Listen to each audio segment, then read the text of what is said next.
Hello hi नमस्ते कोरापुटिया देसी medicine channel को आपण मानक स्वागत। आज आसतु जानिबा ब्राह्मी गछ विषय रे। देखंतु फ्रेंड माने ये होची ब्राह्मी गछ या सन्तसंतिया जगार होता है।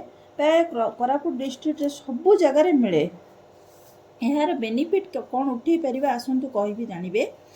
पिलामानंकर स्मरण शक्ति बढ़ावा प्रत्येक दिन सकाळु खाली पेटे 2-3 ब्राह्मी पत्र खाइबाकू दियंतु। देखिए पिलामानंकर स्मरण शक्ति बढ़िबो। हाई ब्लड प्रेशर रोगी कौन करेंगे ना ब्राह्मी पत्र रस गोटे स्पून सहित गोटे स्पून महू मिसई खाइबा देले रोगी को उपशम मिले। मानसिक रोगी बा फिट्स रोग पई कौन लाभदायक। यही पत्र 8-10 टी ब्राह्मी पत्र रस काढ़ी नेबे। प्रत्येक दिन सकाळु खाली पेटरे खाइबाकू दियंतु।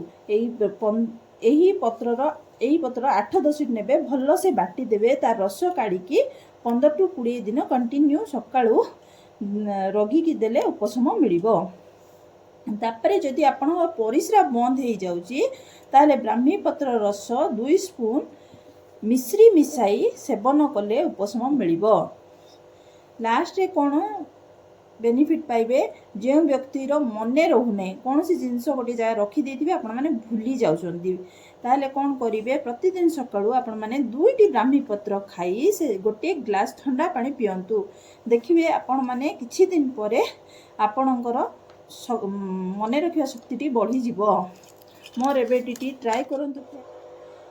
केमिति लागिला कमेंट करंतु। लाइक शेयर सब्सक्राइब करंतु। पाखरे थिबा बेल आइकन को दबाई दियंतु। ऑल रे सेट करि नियंतु। मोर नुआ नुआ वीडियो आपण मानक पाखरे प्रथमे पहुंची जिवो।